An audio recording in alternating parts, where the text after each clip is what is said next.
भृगु संगीता के ज्ञान में मैं पवन शर्मा आप सभी भाई बहनों का दिल से स्वागत करता हूँ। बात करते हैं कुंडली मिलान। वर और कन्या की कुंडली मिलाने के लिए या हम जब भी शादी करते हैं, दो बच्चों का मिलन करवाने की कोशिश करते हैं, तो उस वक्त हमें यह देखना चाहिए कि दोनों की कुंडली जो है वो आपस में मेल खाती है या नहीं। ज्योतिष में तो वैसे भी 36 गुण हम मानते हैं, और 36 गुण में से ये समझिए आप कि अगर 22-25 गुण मिल जाते हैं तो हम वर और कन्या की शादी करने के लिए तत्पर हो जाते हैं। लेकिन मैं ये चाहता हूं कि आप थोड़ा सा ज्ञान प्राप्त करें, और उस ज्ञान प्राप्त करने के बाद आप घर बैठकर अपने दोनों बच्चों की कुंडली, वर और कन्या की कुंडली आपस में मिला के यह फैसला कर सकते हैं कि इनके जीवन में किसी प्रकार की कोई समस्या ना होगी।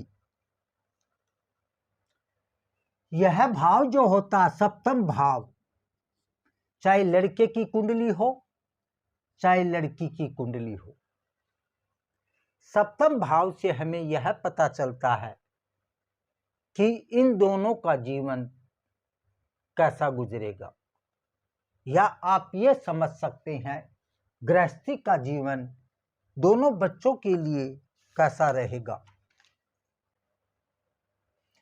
पहली बात तो आप ये समझिए, अगर इस भाव में 12वें भाव में मंगल विराजमान हो, लग्नेश में मंगल हो, चौथे भाव में मंगल हो, सप्तम भाव में मंगल हो और अष्टम भाव में मंगल हो, ये पट्टी जो है इसमें कहीं भी अगर मंगल विराजमान है तो वह कुंडली मंगलिक कुंडली बन जाती है।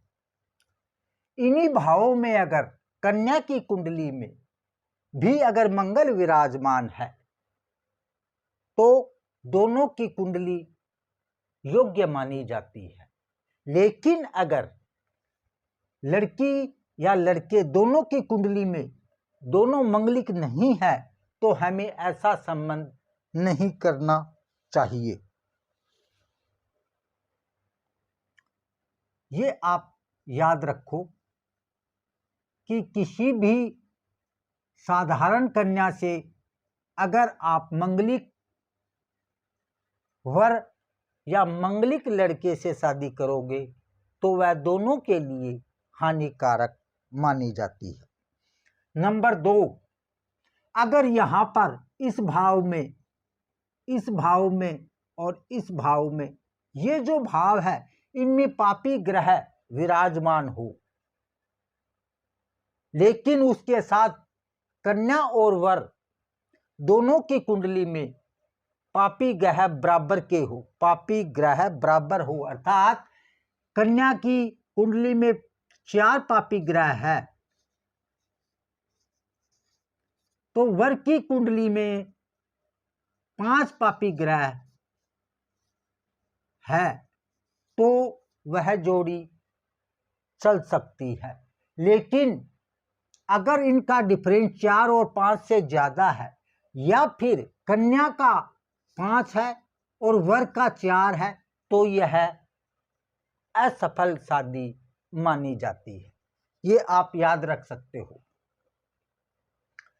एक चीज आप और याद रखिए, कुंडली मिलाते वक्त मैं आपको मोटी मोटी चीजें जो कुंडली देखते ही आप पता कर सकते हो वही बता रहा हूं, जिससे आप अपने बच्चों की कुंडली बहुत आसानी से मिला सकते हो।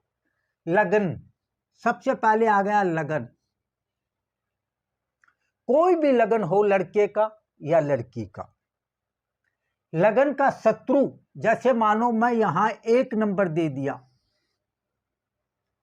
1 नंबर का अर्थ हो गया मेष लगन। मेष लगन का छठा भाव आता है यहां, ये 6 नंबर आ गया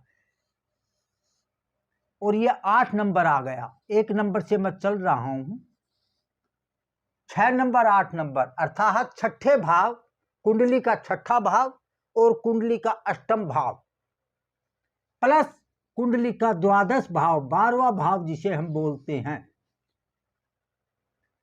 बच्चा हो या बच्ची, इस लगन का, अर्थात ये अगर लड़के की कुंडली है तो लड़की का ये लगन नहीं होना चाहिए, ये लगन नहीं होना चाहिए और ये लगन भी नहीं होना चाहिए। ये आप याद रख सकते हो। इन लगनों से अगर लड़की का लगन वृश्चिक लगन, कन्या लगन या फिर मीन लगन है और आपके बच्चे का, बच्चा हो या बच्ची, मेष लगन है, तो ऐसा संयोग ना हो, ऐसी शादी सफल पूर्वक नहीं मानी जाएगी। ये आप याद रख सकते हैं। इसके बाद आप ये सोचिए कि शनि प्लस मंगल कुंडली में कहीं भी विराजमान हो, लग्नेश कोई भी हो सकता है, शनि और मंगल एक ही भाव में अगर कुंडली में कहीं विराजमान है तो वह अच्छा नहीं माना जाता। लेकिन लड़के की कुंडली में भी शनि मंगल एक साथ कुंडली के अंदर विराजमान है और लड़की की कुंडली में भी है तो यह योग ओके माना जा सकता है, फिर इसमें कोई दिक्कत नहीं आएगी।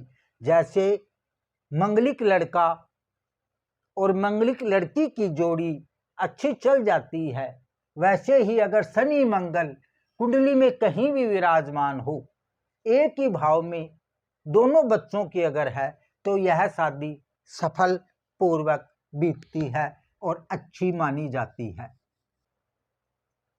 नंबर 2, लगन आपका कोई भी हो सकता है।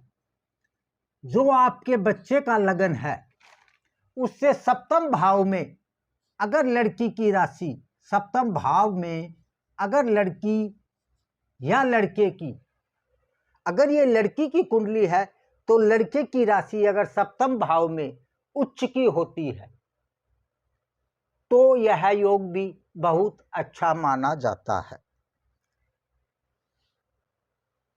जैसे मैं ये मानूं आपका, अगर ये कुंडली सप्तम भाव की है या ये तुला लगन की कुंडली है, लग्नेश इसका तुला माना जाता है, तो तुला से यहां क्या आएगा, 1 2 3 4 5 6 7, यहां 1 नंबर राशि आती है मेष राशि की।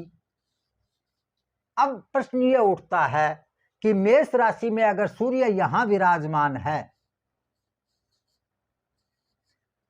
सूर्य यहां विराजमान होने से सिंह राशि अगर सामने वाले जातक की है तो यह योग बहुत अच्छा माना जाता है। उदाहरण के तौर पर मैं आपको एक चीज और समझाना चाह रहा हूं। किसी भी कुंडली में आप काल पुरुष कुंडली बनाकर आपको यह समझाना चाह रहा हूं कि अगर मेष लगन की कुंडली, 1 नंबर मेष लगन होता है, मेष लगन वाले बच्चे के लिए सबसे बेस्ट लगन कौन सा होगा, तो इसमें आ जाओ 5 नंबर, 1 2 3 4 5, 5 नंबर सबसे बेस्ट माना जाएगा इस बच्चे के लिए। अर्थात अगर ये लड़के की कुंडली है तो लड़के का लगन जो है वो मेष है, तो सिंह लगन का कन्या अगर इस बच्चे को मिलती है तो सबसे बढ़िया और शुभ मानी जाती है। इसके बाद आयो 6 7 8 और 9, ये आ गया यहाँ 9 नंबर, धर्म भाव जिसे हम मानते हैं, धर्मेश बोलते हैं हम इसको। अगर इस लगन की कुंडली अर्थात धनु लगन की कुंडली, लग्नेश धनु हो उसकी कुंडली में, किसकी कुंडली में? बच्चे की कुंडली में। तो इसके लिए सबसे बेस्ट मेष लगन वाले बच्चे के लिए और धनु लगन और सिंह लगन की कुंडली अगर है तो बहुत बेस्ट मानी जाती है। आप घर बैठकर अपने दोनों बच्चों की कुंडली मिलाकर और ये फैसला कर सकते हैं कि इन बच्चों की जिंदगी भविष्य आगे कितना अच्छा गुजर सकता है। ये आप अपने घर पर बैठकर कुंडली के द्वारा ये ज्ञान प्राप्त कर सकते हैं। इसके बाद अगर आप चाहो तो एक चीज और याद रखो, कभी भी आप धर्म, जैसे मान लो 1 नंबर जिसका स्वामी होता है मंगल, और मंगल के मित्र लगन हो या मंगल का मित्र राशि हो, इनकी जोड़ी अच्छी मानी जाती है। सप्तम भाव का स्वामी और अष्टम भाव का स्वामी, ये दोनों भाव कन्या राशि की या अर्थात कन्या की कुंडली में आपको जरूर से देखने चाहिए। ये दोनों अच्छे पोजीशन में होंगे तो दोनों बच्चों का जीवन बहुत अच्छा और सुखी बीतता है। एक चीज आप और याद रखो, जो भी आपकी बच्चे का लग्नेश हो वो पंचम भाव, जो राशि पंचम भाव में आती है उस राशि की बच्ची लग्नेश अर्थात उस बच्ची का लग्नेश इस राशि का हो या फिर उस बच्ची का लग्नेश इस राशि का हो, जो भी यहाँ अंक आएंगे उससे आप गिनकर ये पता कर सकते हैं कि यहाँ कौन सी राशि आएगी। उसी राशि से आप तुलना कर सकते हैं। उसी राशि का लगन अगर बच्ची का है तो यह सबसे बेस्ट और अच्छा माना जाता है। यहाँ जो भी राशि आएगी 11वें भाव में बच्चे की कुंडली में, तो आप ये समझ सकते हैं कि अगर इस भाव में जो राशि है और उस भाव का लग्नेश बच्ची का है तो भी पैसे के मामले में यह सबसे बेस्ट मानी जाती है। लेकिन यहां जो राशि आती है छठे भाव में, 8वें भाव में और 12वें भाव में, अगर ये राशियों से इन राशि का लग्नेश अगर कुंडली में बच्ची का है तो इस बच्चे के लिए वह योग्य पत्नी नहीं बन पाएगी। यह भी आप याद रख सकते हैं। राशि भी मिलाना अगर आप चाहो तो सबसे पहले आप एक चीज समझिए कि जल तत्व, अग्नि तत्व और पृथ्वी तत्व। अब क्या है कि जल तत्व का साथी अर्थात जल तत्व और पृथ्वी तत्व दोनों मित्र राशि है। अगर पृथ्वी तत्व और जल तत्व बच्चों और बच्ची की राशि है तो यह बेस्ट मानी जाएगी। अग्नि तत्व और वायु तत्व ये दोनों तत्व भी अच्छे माने जाते हैं और मित्र माने जाते हैं। अगर वायु तत्व की राशि अग्नि तत्व की राशि से शादी करता है तो यह भी बेस्ट माना जाता है। पृथ्वी तत्व और अग्नि तत्व इनका भी अगर संबंध होता है तो बेस्ट और अच्छा माना जाता है। लेकिन अगर जल तत्व का लड़का है और लड़की की राशि अग्नि तत्व है तो वह अच्छी नहीं मानी जाती। ऐसी शादी में असफलता की झलक आती है, असफलता दिखाई देने लग जाता है। जल तत्व और वायु तत्व, जल तत्व और वायु तत्व का भी यही है कि ये भी शत्रु राशि कहलाती है आपस में। अगर ऐसे बच्चों का जल तत्व और वायु तत्व दोनों राशि का संबंध या शादी होती है तो वह भी असफल शादी कहलाती है। आप अपने घर पर बैठकर दोनों बच्चों की कुंडली अपने खुद मिला सकते हैं। किसी प्रकार की कोई भी समस्या हो तो आप मेरे से ओनली संडे को फ्री सेवा देता हूं। मैं संडे को 10 बजे से 3 बजे तक। आप व्हाट्सएप नंबर यहाँ आ रहे हैं, उस पर आप व्हाट्सएप कर सकते हो।